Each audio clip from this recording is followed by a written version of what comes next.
আসসালামু আলাইকুম রহমতুল্লাহ বারাকাতুহু। আসসালাম রহমতুল্লাহ বরকাত। জি। আমি বাংলাদেশ খুলনা থেকে বলছি। জি বলেন। শাহেখ, আমার প্রশ্ন হলো, যারা সালাফিদেরকে আল্লাহ সম্পর্কে দেহবাদী আকীদা রাখে বলে অভিযোগ করে, এই অভিযোগ এর ব্যাপারে কিছু বলেন। এটা কোনো নতুন কথা নয়।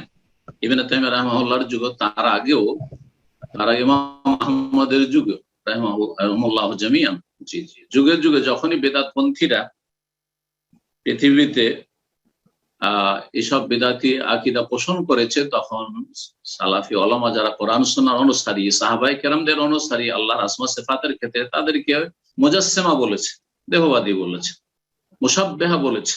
জি। তো এটা কোনো নতুন কথা না, এইসব কালমন্দ যুগে যুগে আসতেই থাকবে। জি। লা ইয়াখাফু ফিল্লাহি লাওমাতা লাইম, কিন্তু কোন তিরস্কারকারী তিরস্কারকে ভয় করবে না যারা কোরআন সুন্নাহর অনুসারী, তারা আপন গতিতে নিজের কাজ করে যান। জি। জাযাকুমুল্লাহ খাইর। আসসালামু আলাইকুম শেখ। আসসালামু ওয়া রাহমাতুল্লাহি ওয়া বারাকাতুহু। জি বলেন। আমি বাংলাদেশ ময়মনসিংহ ডিস্ট্রিক্ট থেকে। জি। আমার প্রশ্ন হলো, আমি যদি তকদির উপর বিশ্বাস করে এ কথা বলি, আমার তকদিরে যা লেখা হয়নি আমি তা কখনোই পাবো না, আর যা আমার তকদিরে লেখা আছে তা কখনোই বাদ পড়বে না, তাহলে কি আমার গুনাহ হবে নাকি এটা সঠিক বিশ্বাস বলে বিবেচিত হবে? গুনাহ হবে না, কিন্তু আপনাকে চাইতে হবে।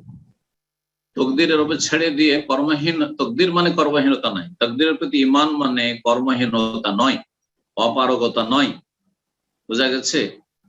তো কর্ম করবেন, আর কর্মের একটা গুরুত্বপূর্ণ দিক হচ্ছে দোয়া করা। তকদিরে কি আছে না আছে, কিন্তু আমি চাইতে থাকবো, আল্লাহর কাছে চাইতে থাকবো। কিন্তু তকদিরে যা আছে তা হবে, এটা সত্য। তকদিরের কিছু দিক রয়েছে যেখানে দোয়ার মাধ্যমে তকদিরে পরিবর্তন আসে।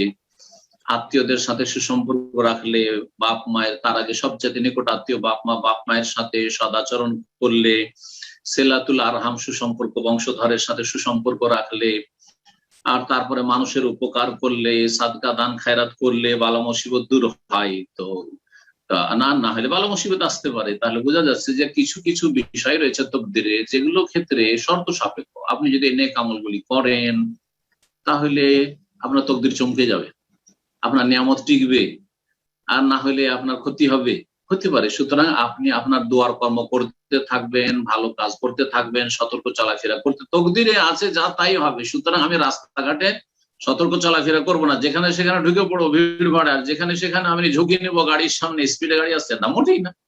এটা কেউ করে না, কোনো পাগল করবে না। সুতরাং তকদিরের প্রতি ঈমান আপন জায়গায় ঠিক আছে, আর নিজের কর্ম আপন জায়গায় ঠিক রাখতে হবে। আশা করি বুঝতে পেরেছেন। দুটোর সমন্বয় হইতে হবে। আপনার কাজ হচ্ছে কর্ম করা, আমার কাজ হচ্ছে কর্ম করা। আর কর্মের গুরুত্বপূর্ণ একটি দিক হচ্ছে দোয়া করা, নেক আমল করা, দিন দুনিয়ার কর্ম করা। যেমন ইহকালের পার্থিব উপায় উপকরণ গ্রহণ করবেন, সুস্থ থাকার চেষ্টা। তকদিরে যদি সুস্থতা থাকে, সুস্থ থাকবো, আর ভালো খাবো না তাহলে চলবে? ভালো খেতেও হবে, সুস্থ থাকার চেষ্টাও করতে হবে, আর যে যে খাবারগুলি ক্ষতি করে সেগুলোতে বেঁচেও থাকতে হবে, আর তকদিরের প্রতি বিশ্বাসও রাখতে হবে যে হায়াত মতে কম বেশি হবে না, হ্যাঁ, আর সুস্থতে অসুস্থতে কম বেশি হবে না। এটাও যেমন ইয়াকিন থাকবে, তেমন সুস্থ থাকার চেষ্টা করতে হবে। আল্লাহ যেন বুঝার তৌফিক দান করেন। জাযাকুমুল্লাহ খায়র। জি।